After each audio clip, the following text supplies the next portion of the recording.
How to choose curriculum. Okay, maybe not the best way to get a homeschool video idea, but yes, I asked my boys what they thought somebody might want to know about homeschooling. My fourth grader said, "How about how to choose curriculum?" I thought, wow, that was insightful from a fourth grader.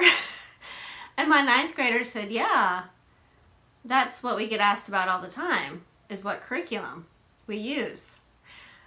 I know a lot of people talk about the big question is specialization, but you have to think we are from a pretty big church that also has a Christian school and a diversity of people students there, and they ask them, that is one of their questions when they find out they homeschool. I thought that was interesting, and I forgot they had mentioned that a couple weeks ago, and I didn't even know they were getting asked that question. So I hope you will join me today. My name is Rachel. Welcome to my channel. I'm a homeschool mom of 4 boys ages 9 to 19. And today, yes, I'm going to talk about how do you choose curriculum.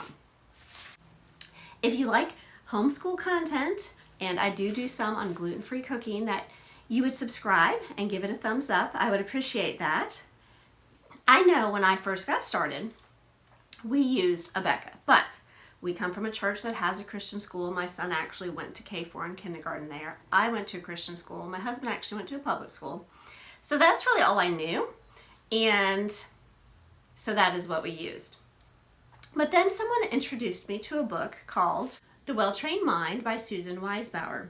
And it was very insightful, very helpful, gave me a lot to think about. But then I found this book, Teaching the Trivium. This was very similar to The Well-Trained Mind, except I felt like it came more from a Christian perspective. And as you can see, I have lots of notes in here. Now this was all when my first starting out homeschooling, the first 2, maybe 3 years. And all that information was very helpful. But then I discovered the book, probably about when my son was in 2nd or 3rd grade, which was 100 Top Picks for Homeschool Curriculum from Kathy Duffy. And that was very insightful to me. That really helped me branch out because it really designates a lot of the book to the different learning styles, which I really was not that familiar with. This was all new to me. So, how do you choose curriculum, especially if you're a new homeschool mom? But I feel like that book would help with any. I actually look at her site. She has a website, I think it's just Kathy Duffy Homeschool, Top Homeschool Picks maybe. And if I'm thinking about a curriculum, I might read what she has to say about it in my research about a particular curriculum. So that has been very helpful.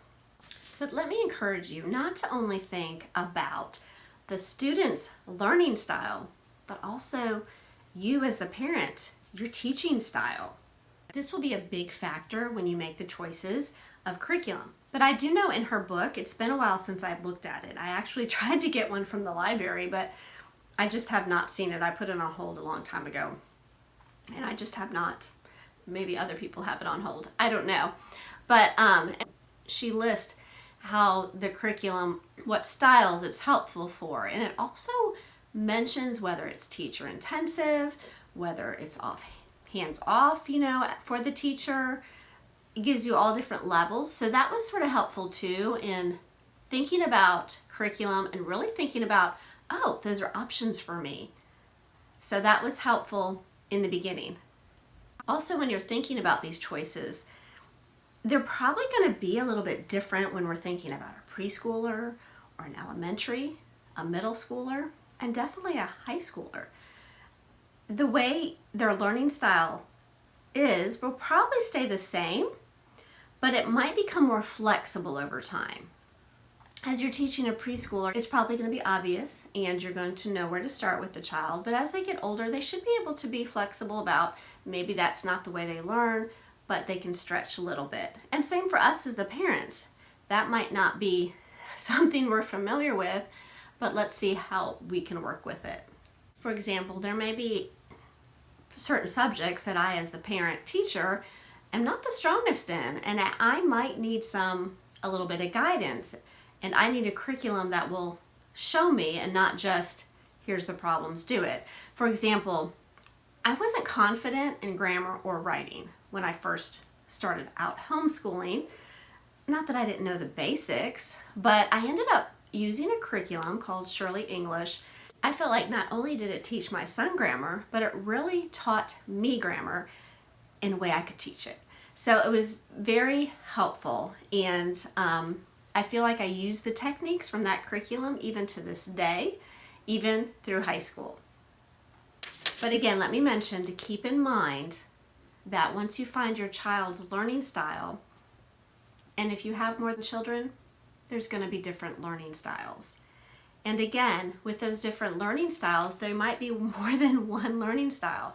One might learn better by seeing and doing. One might learn better by hearing and seeing.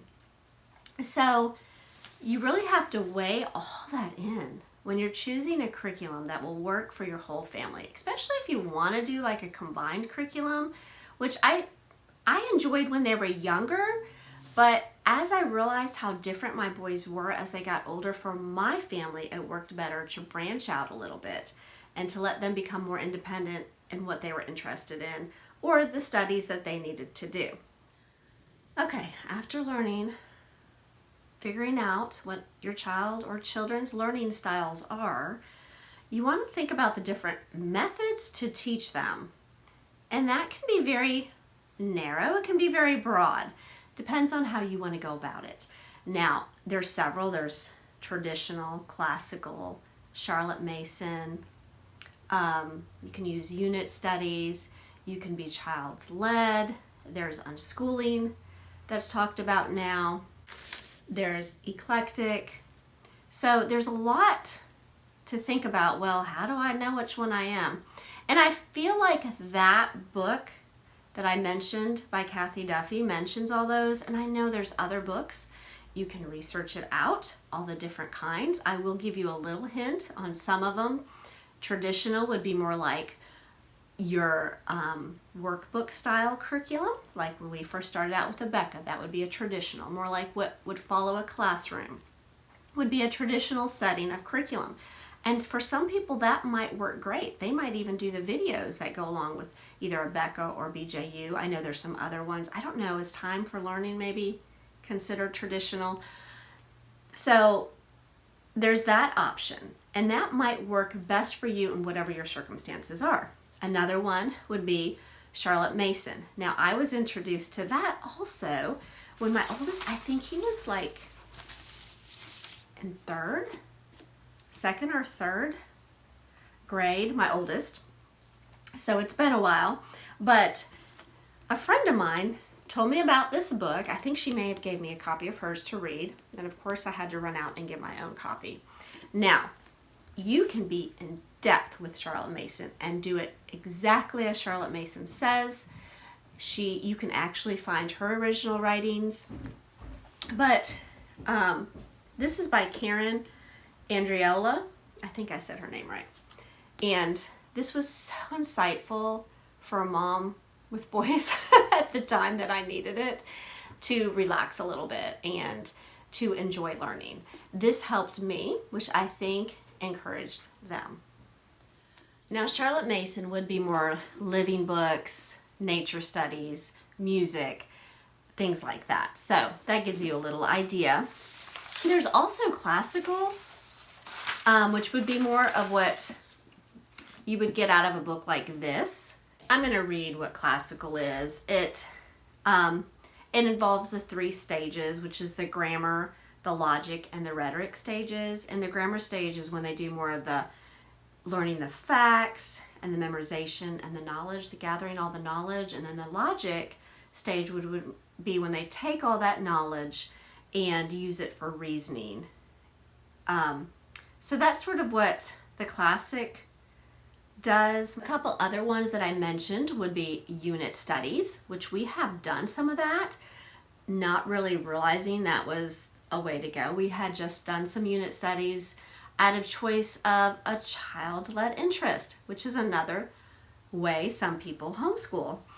so all of that came together. And there's also unschooling, which is becoming more popular with families. Now, you can be extreme in any of those areas, or you could be like eclectic, which is taking a little bit from each of those, which is more of what our family probably has always done. So once you decide the styles and the methods and you're thinking about this curriculum, one thing that has helped me is just getting some curriculum catalogs. Here's Sunlight, Memoria Press, which is a classical magazine that you can actually get, and they have some articles actually in there, but all their curriculum is in there. I have something from Master Books. I still have something from Abeka. And now I do get this. My son actually in 8th grade did their English, and I have talked about that in a video. We have information from IEW, which is Institute for Excellence in Writing.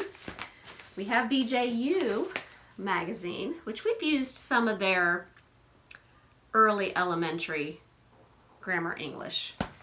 What else do I have here? I have Verita Press.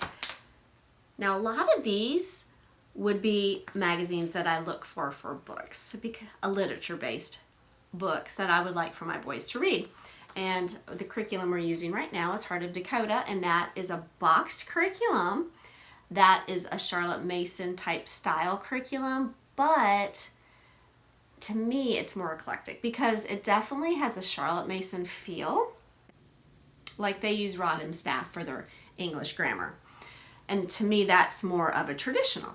So, but you don't have to use it that way. That's the thing with any curriculum. You can make it what you want it to be.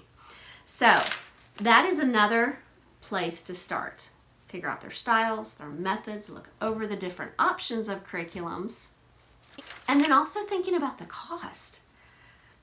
Usually, yeah, that's what it comes down to. How much is this going to cost me? And it can be very expensive, or it can be free. There's options that are free. Like I know there's a lady who's put out Easy Peasy, and that's a free curriculum. And we've actually took advantage of a few of those things when my son was like in preschool. She had a lot of fun things on there for alphabets and learning. But other than that, I never found anything that my boys would, it's almost like you have to commit and have a disciplined child to do that. That was not going to happen for me. But for us personally, a lot of people will budget it all in, and they'll have a huge amount, But for me, it was always sell what I have, buy used what I need. That's how it worked for us. So you have to decide, you and your husband have to think about what do we want to purchase? How can we purchase it? But when you're doing that, especially if you are new to homeschooling, and even if you're not new, even if you've been homeschooling for a while and you feel like so overwhelmed, think about simplifying it. Just go back to the basics and simplify at the beginning of the school year. And with the choices that you make, don't do all the add-ons. Don't do the extra music and the extra art. I'm not saying those are bad. We do those. But just, if you're not sure, start simple. And then if it's going well, then you can add those other things in a month or next semester. However that might be best for you. So I just want to encourage you to, in the process of trying to choose curriculum, for us, yes, we did a lot of research, but we also did a lot of praying. And as my boys got older, I would say, what do you think about this? Especially like last year, my son did the Abeka English. I said, what do you think about this? Can you listen to this? Can you do this for a year? And he did. He did fine with it. Now, we did drop the writing part of it, and we went back to IEW, but we had that stuff already. So it wasn't like we lost the investment. It was expensive, but it's okay. We had been homeschooling for a while. I knew what I was getting myself into. So those things, I really encourage you to think about your children's style. How do they learn best? I always felt like we did so well because when my boys were little, they loved books. They loved to be read to. Even the one that struggled with learning and with writing and all that, he loved to be read to. So I really felt for us leaning toward a literature-based program would be helpful. So that has always worked well for our family, and we have enjoyed that. I appreciate you all watching. I hope this was helpful in some way, and I hope you all have a wonderful week. Thank you so much.